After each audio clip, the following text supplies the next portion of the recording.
lang ha, huwag kang aalis.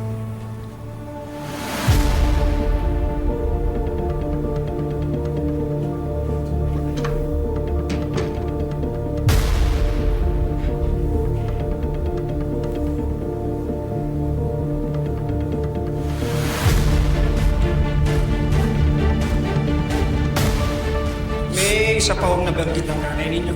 Kamukha raw ng sasakyan na kasagasa sa Maglolo. Yung sasakyan niyang nawawala na ginamit na mga kidnapper niya. Eh, hindi pa rin doon nare-recover yung sasakyan. Posibleng ito rin ang ginamit ng suspect sa pagpatay sa mga biktima.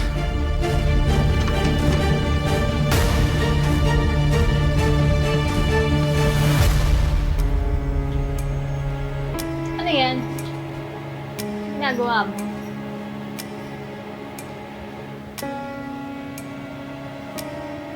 Ginto ka, ha?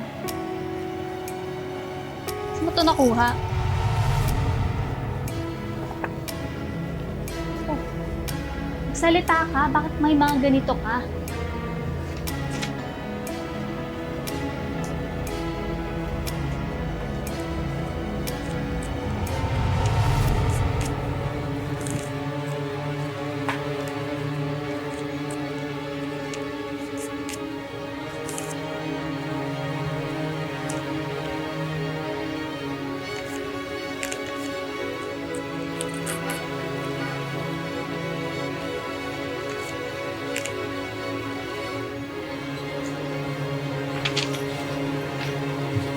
Huwag mo akong pinagloloko, ha?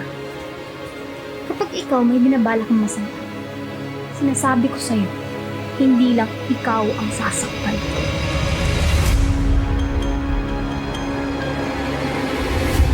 Nakalimutan ko yung susi. Angel, ang ginagawa mo dito? Ginugulo mo na naman ba si Vanessa? Hindi, kuya. Nag-usap lang kami ni ate. Kinakamusta ko lang naman siya, eh. Aminado naman ako na hindi maganda yung pag-welcome ko sa kanya dito, eh. Natakot kasi ako nung inuwi mo dito, eh. Pero, na-realize ko na hindi naman niya kasalanan na nabaliw siya. Baliw.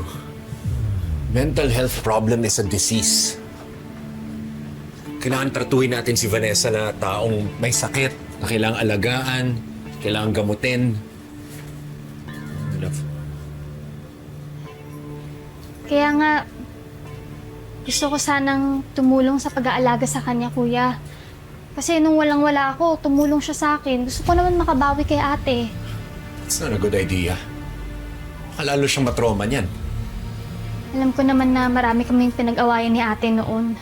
Pero past na yon. Ang gusto ko lang talaga gumaling na siya. Love, okay lang ba sa'yo yun?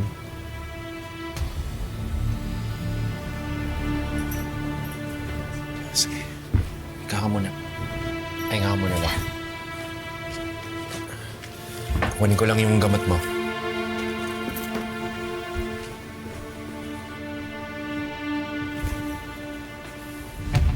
Angel, hayaan mo muna si Vanessa magpahinga. Hindi ka na.